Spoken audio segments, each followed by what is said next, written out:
e a pessoa tem um crédito pré-aprovado?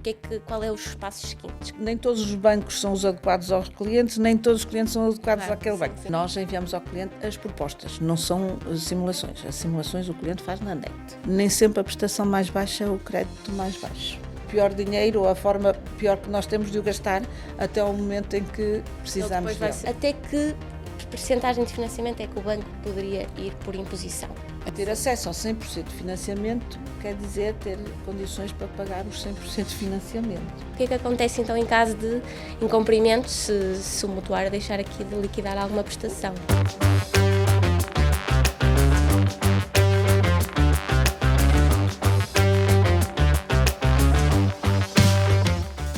Olá a todos, o meu nome é Catarina Almeida e este é o podcast Imobiliário Sem Segredos. Hoje temos connosco Laura Batoca, do grupo JLB, para falar sobre um tema que está na ordem do dia, o financiamento a 100% ou garantia pública. Olá Laura.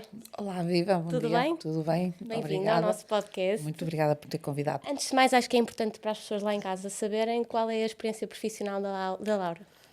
Muito bem. Tenho mais de 30 anos de banca.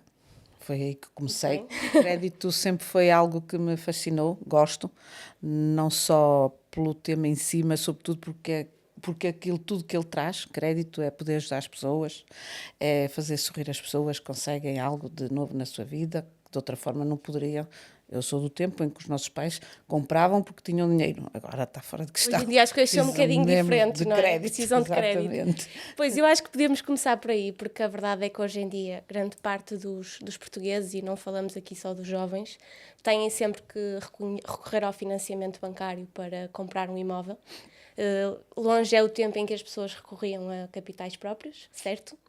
E acho que é importante então começarmos aqui por perceber como é que funciona aqui o crédito à habitação. Assim, de uma maneira muito geral. O crédito de habitação, primeiro, é preciso poder pagar.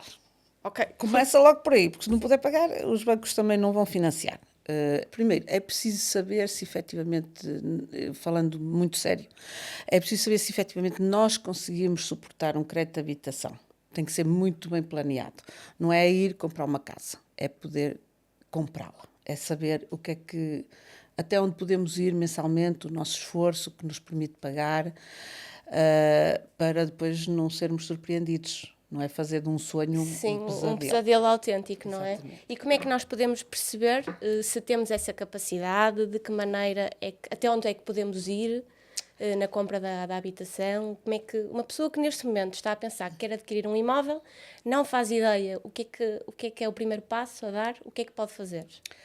Primeiro, decidir e saber quanto é que efetivamente por mês quer dispensar para fazer face ao pagamento do empréstimo e pode, que são coisas totalmente diferentes. Pois, acho que nem tudo o que queremos, não é? Exatamente.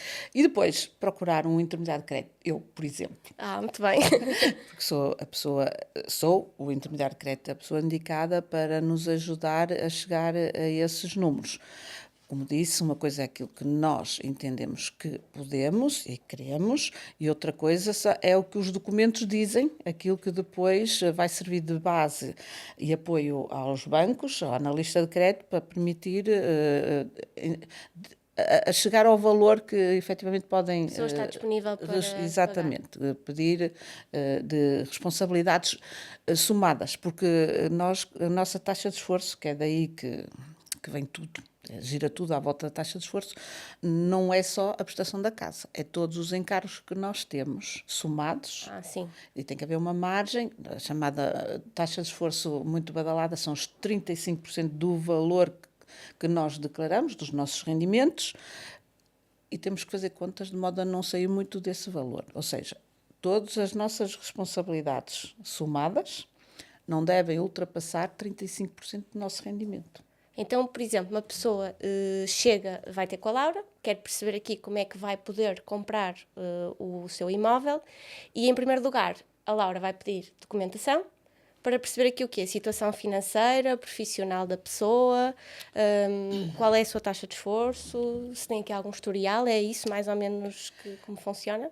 Primeiro, o intermediário de crédito, assim que me apresento, é importante as pessoas saberem. É uma figura que foi criada pelo Banco de Portugal, precisamente para ajudar as pessoas nessa conquista da casa, no crédito, a orientá-las, saber até onde podem ir e qual o banco melhor se adequa ao seu perfil. Porque nem todos os bancos são os adequados aos clientes, nem todos os clientes são adequados àquele banco. Sim. Temos que encontrar aqui o melhor dos dois mundos. Depois, é importante saber que o intermediário de crédito não vos custa nada, o nosso trabalho não vos custa nada, não é uma despesa acrescida, porque quem paga ao intermediário de crédito é o banco onde é feito o financiamento. Okay. Somos obrigados ao sigilo e à proteção de dados, portanto, tudo aquilo que nos disserem, os documentos que nos facultarem, não são usados para mais nada, servem exatamente para vos ajudar. Temos uma primeira conversa com o cliente em que vamos fazer aqui o enquadramento. Há questões que é obrigatório colocar de natureza pessoal, financeira e profissional para, como eu disse, fazer o enquadramento. Nessa base temos uma primeira conversa, muito informal, mas muito essencial a todo o processo. Depois, é a recolha dos documentos indispensáveis para fazer a análise da capacidade do cliente. Passa por os documentos de origem fiscal, IRS, os recibos de vencimento, as poupanças que eventualmente têm. É muito importante saber os encargos que também já estão a decorrer, a identificação, o estado civil, o agregado familiar, a vida toda. Toda essa documentação. Exatamente. E, portanto, nós temos aqui várias fases. Então, essa primeira fase é uma fase de pré-aprovação, digamos assim, do crédito, e depois disso, suponhamos que é analisada essa documentação e a pessoa tem um crédito pré-aprovado. Qual é os passos seguintes? Esta fase ainda não é bem a de pré-aprovação, é a recolha de todos os dados. Sim. E depois, sim, analisando esses dados, é obrigatório nós fazermos uma pequena triagem, não é pegar nos documentos e levar-os ao banco. Nós já temos que, se queremos defender bem uma operação, temos que a levar já preparada, já esquematizada. Ou seja, saber explicar qual é o limite desse cliente, quanto é que ele quer pagar, poderá pagar, quais as responsabilidades que eles têm, como que eu já referi, se têm filhos a cargo ou não, porque isso também pesa no orçamento familiar, se tem poupanças para fazer face a uma primeira entrada, às despesas inerentes a todo o processo, e para também não pedir o crédito máximo, quando pode pedir menos, que é o que eu aconselho. Sempre, claro. Peça, mas dentro daquilo que puder pagar, e, portanto, não vale a pena estar a pedir à toa, façam bem as contas, abram, de facto, sejam transparentes com o intermediário de crédito, porque a função dele é mesmo, não é ele escolher por vocês, isso não. O intermediário de crédito não escolhe pelos clientes. O intermediário de crédito orienta, aconselha. E salvaguarda, acima de tudo, e a cautela, exatamente. A ideia será sempre aí, salvaguardar as pessoas que querem recorrer a um financiamento e para também não darem um passo maior do que a perna, digamos assim, também dizemos e se isso. prejudicarem, não é? Também dizemos isso. E depois, não é o então, momento. Suponhamos que as coisas estão de uma maneira favorável, que chegamos aqui a uma conclusão que a pessoa até está financeiramente bem para avançar aqui para a compra de uma casa. Quais são os passos então seguintes? Como eu estava a falar, nós primeiro fazemos uma triagem obrigatória e depois reunimos todo o processo e apresentámo-lo a diversos bancos, no mínimo 3 bancos, para haver aqui 3 alternativas para o cliente poder decidir informado. Enviamos a documentação para o banco faz a sua prévia análise e dá uma primeira opinião. Se é viável, se não é, se precisa daqui de mais alguma coisa, nomeadamente quando é preciso reforçar as garantias, com a apresentação de fiança, whatever. Nessa altura, nós enviamos ao cliente as propostas, não são simulações. As simulações o cliente faz na net. Ok, são propostas, atenção. Já são propostas com alguma viabilidade e que depois poderão ter que sofrer aqui umas arestas, limar umas arestas ou sofrer umas pequenas alterações, mas já são propostas em que o banco diz, sim senhor, neste quadro nós admitimos emprestar isto. Sim, e fica o cliente a seguir vai analisar as propostas. Exatamente, condicionado a uma coisa ou outra, ou não condicionado a nada, temos os bons clientes, pessoas, não é? Sim. Exatamente. E, nessa altura, o cliente compara as várias propostas e nós entramos aí na clarificação, no entendimento, na explicação de uma FINE. O que é uma FINE? Uma ficha normalizada europeia, de informação europeia, que foi, como o próprio nome indica, normalizada, porque foi um modelo aplicado a nível europeu, portanto, todos os bancos apresentam Utilizam essa FINE? esse formato, esse alinhamento, que tem determinados tópicos que são os que efetivamente se podem comparar. E nós, então, chega o momento em que, com as várias propostas, o cliente analisa em conjunto qual a melhor que cabe no seu perfil. Nem sempre a prestação mais baixa é o crédito mais baixo. Ah, verdade? Verdade. Porque um crédito não é só pagar a prestação. Sim, embora as pessoas acabem por se focar mais nisso, não Há é? todo um outro conjunto de encargos e despesas que podem transformar a prestação mais baixa no crédito mais elevado, mais caro. E menos favorável, não é? Exatamente. Depois também temos aquilo que interessa ao cliente.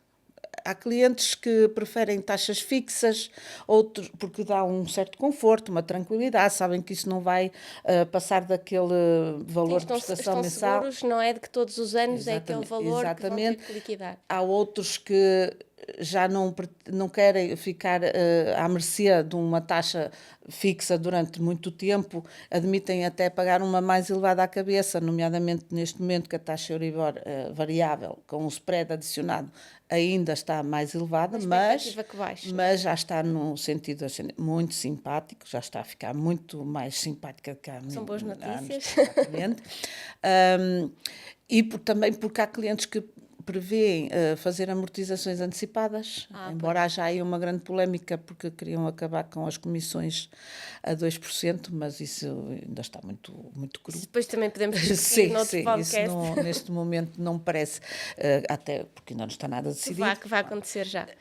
Temos que ver quem é que está à nossa frente e o que é que o cliente mais valoriza. Se é tranquilidade, sossego, se admite ficar a pagar mais, mas ajustar-se à forma como a taxa vão... E depois o cliente escolhe então a proposta que mais lhe é favorável e o passo seguinte... E antes disso, eu queria apenas alertar que estamos a falar da prestação mais baixa, nem sempre é o empréstimo mais barato, porque há uma componente essencial que muitas vezes as pessoas se esquecem, que é o seguro de vida. Ah, sim. O seguro de vida é obrigatório. É obrigatório. E é o dinheiro mais mal gasto que nós pagamos todos os meses. É o seguro de vida, até o dia em que ele faz falta. Pois. Aí convém ter um seguro adequado. Há dois, neste momento, a serem comercializados, que é o IAD, que é um seguro básico, que todos os bancos exigem, que cobre a morte e a invalidez total e permanente, portanto, tu tem que ficar à mercê de terceiros para poder, praticamente estar num estado vegetativo. Pronto, é um seguro de vida que cobre essas duas situações. Duas situações, em concreto. Um pouco mais, sobretudo para quem tem filhos e para quem valorizar mais tranquilidade, eu aconselho a que faça um ITP, que já tem coberturas para determinadas percentagens de incapacidade que sejam atribuídas. E o seguro é tão mais barato ou mais caro, conforme as coberturas que tem. E isso, vai influenciar, apesar de não fazer parte da prestação, é um encargo mensal. Que acaba por ter um peso aqui na decisão. E é muito importante. Como eu disse, é o pior dinheiro ou a forma pior que nós temos de o gastar até ao momento em que precisamos dele. Vai ser preciso. Convém que seja um seguro. E isso faz toda a diferença num encargo mensal de um crédito. E faz toda a diferença na escolha também, então. Exatamente. É uma outra situação que nós também ponderamos junto com o cliente. Outra coisa importante, o spread. Toda a gente fala no spread, mas o spread vale o que vale. No fundo, o spread é a margem dos bancos sobre a taxa que aplicam, mas esse spread pode facilmente ser menor ou maior em função dos produtos que os clientes querem ou se propõem a adquirir. E às vezes mais vale pagar um pouquinho mais elevado o spread do que estar a adquirir produtos que não lhe fazem falta para o dia-a-dia. Pois, são assim dicas que são essenciais para as pessoas. Exatamente. Não se prendam logo porque tem o melhor spread da praia. Não é isso só que define um bom financiamento, uma boa taxa de juros. Pronto. Tirando isto tudo, passando então aqui para... todos os encargos à cabeça. Há os encargos que são transversais a todos os bancos, que são os impostos, não é?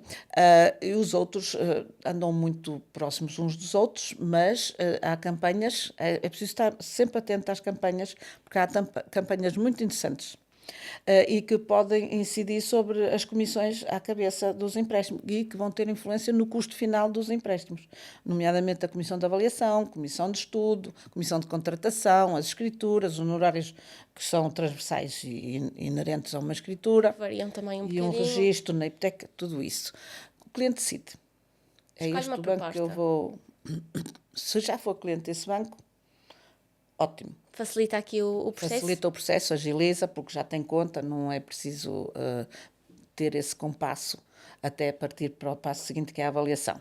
Se não for cliente desse banco, é a abertura de uma conta junto desse banco para poder dar seguimento ao processo com a avaliação do imóvel que pretende comprar. Isto no caso dos clientes já terem imóvel.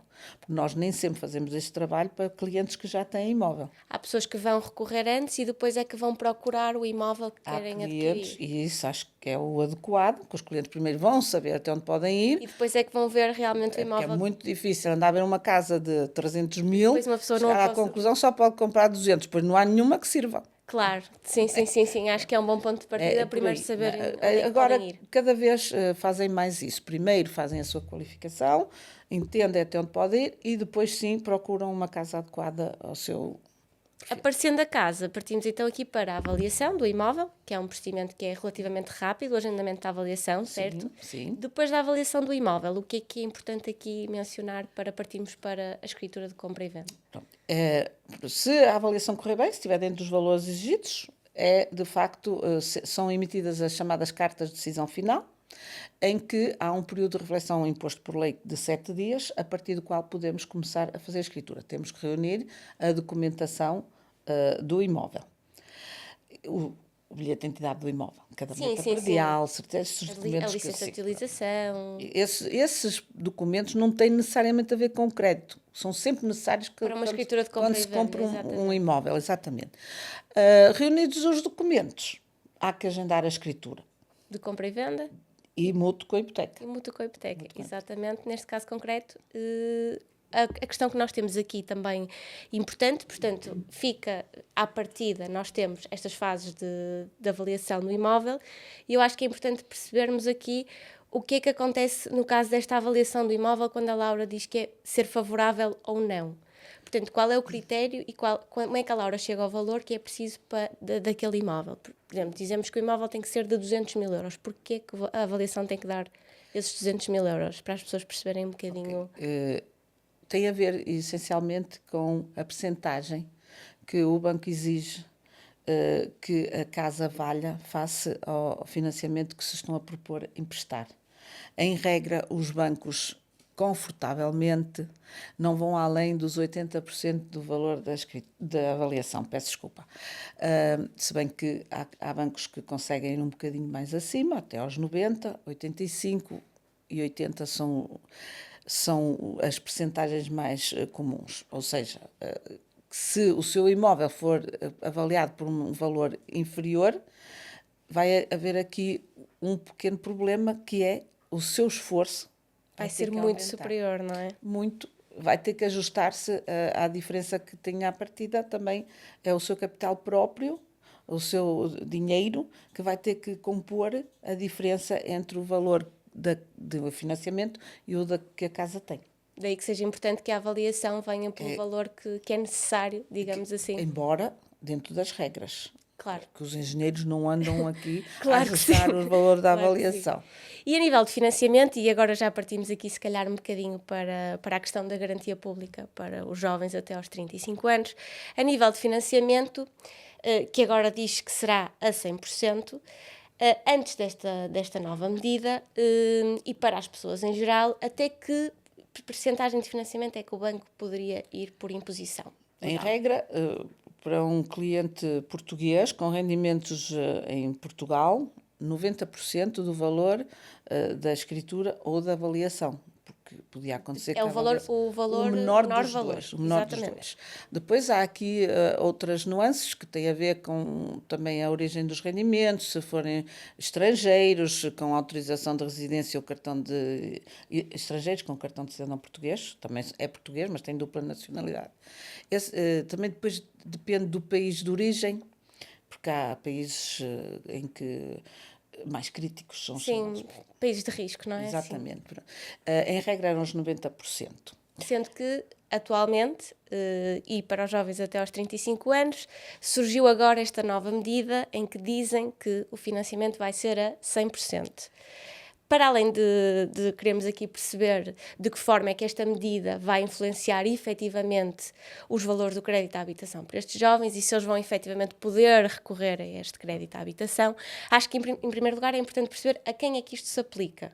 Portanto, sabemos que é de jovens dos 18 até aos 35 anos, inclusive, é certo? Certo. E que mais requisitos é que a lei nos vem aqui impor? Para além daquilo que está subejamente divulgado, Sim. A idade, o domicílio fiscal, o valor do imóvel a adquirir, não ter tido património imobiliário nos últimos 3 anos. Um bocadinho à semelhança da isenção do IMT e do imposto de selo. Sim, sensivelmente. Muito parecido, há aqui 2 ou 3 nuances, mas a mim é mais importante dizer algo que é o seguinte: só essas características todas reunidas não concede por si só os 100% de financiamento. Pois, eu acho que é importante que as pessoas tenham essa noção. Ter acesso ao 100% de financiamento quer dizer ter condições para pagar os 100% de financiamento.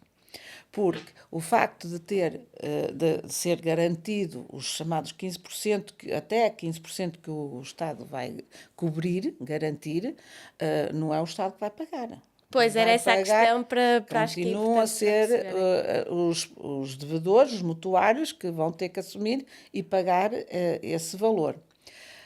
Traz alguma facilidade de acesso, porque sobretudo os jovens até agora investiram na sua formação, nos seus estudos académicos e não houve condições para fazer poupanças, para reforro, e há aqui uma possibilidade de poderem comprar casa, porque ter 10% de lado não é fácil. É complicado, nem para sim. quem trabalha já na vida adulta, não é? Quanto mais jovens, não é? Até aos 35.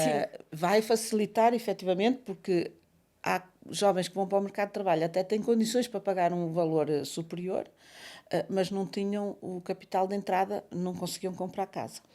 Isso, nesse leque de jovens, vai facilitar.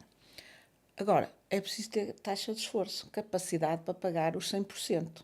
Ok, ou seja, isto aqui não permite baixar o custo do crédito à habitação, esta garantia, este financiamento a 100%, não, isso não impacta. Nem é o Estado. O Estado aqui vai funcionar como um fiador na eventualidade de haver aqui algum incumprimento no futuro. Não tem impacto na redução do esforço mensal, pelo contrário. Pode até subir. Sobe, naturalmente. Uma coisa é pedir 90%, outra coisa é pedir 100%. Portanto, a taxa de esforço será naturalmente maior e claro pode ter aqui esse impacto. Exatamente. O que retiramos bom da medida é a questão, então, de quem não tem capacidade neste momento para comprar uma casa e ter o valor da entrada com capitais amealhado, próprios. Exatamente. Isso é basicamente o que vem trazer. O essencial aqui da medida.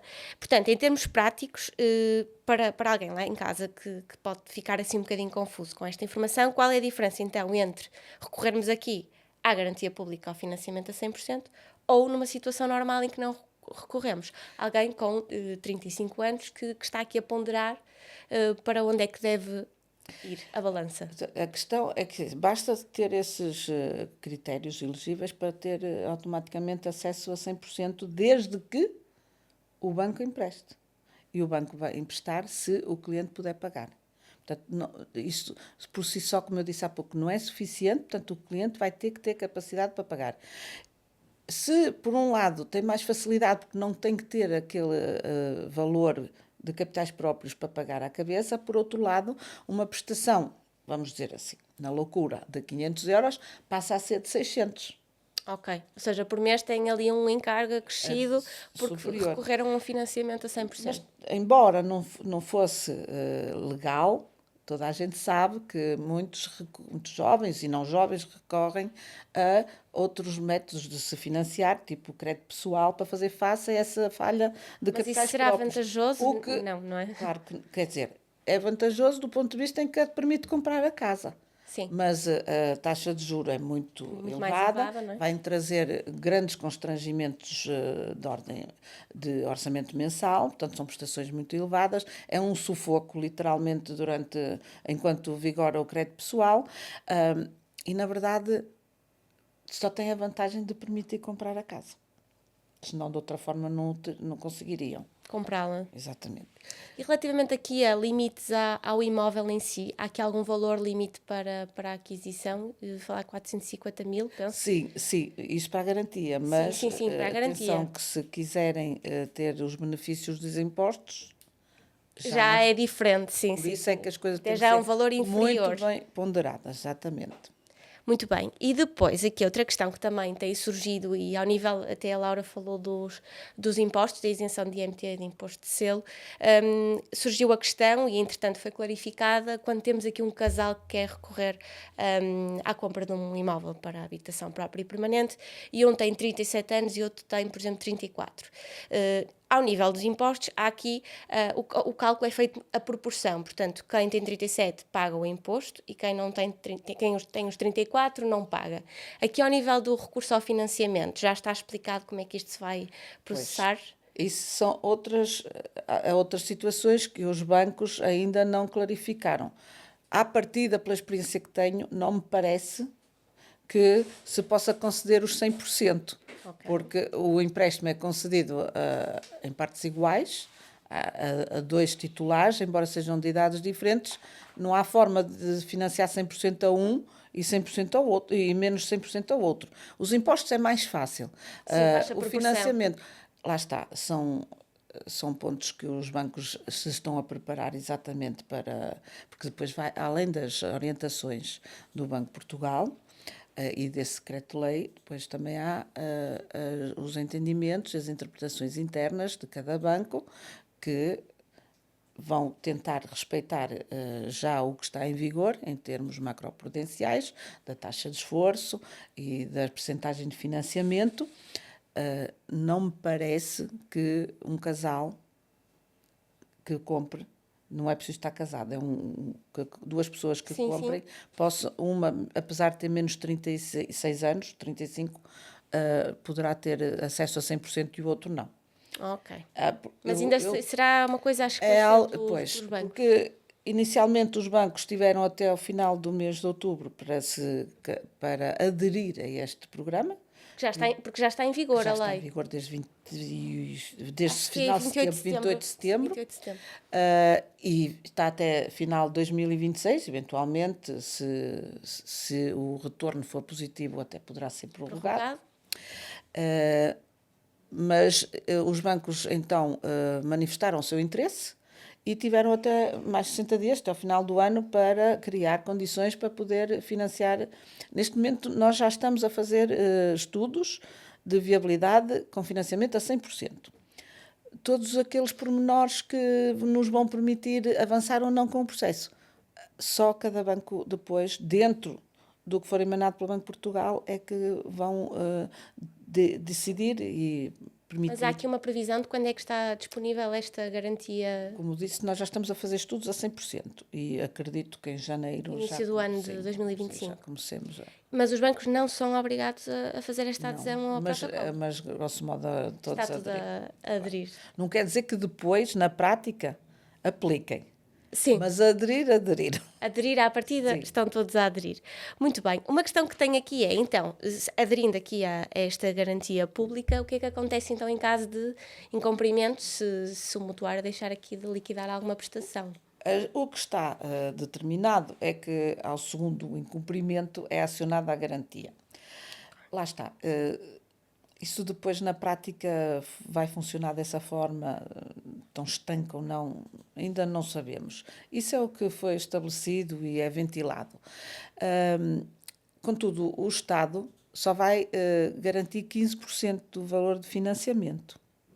Mas essa garantia é a primeira a extinguir-se.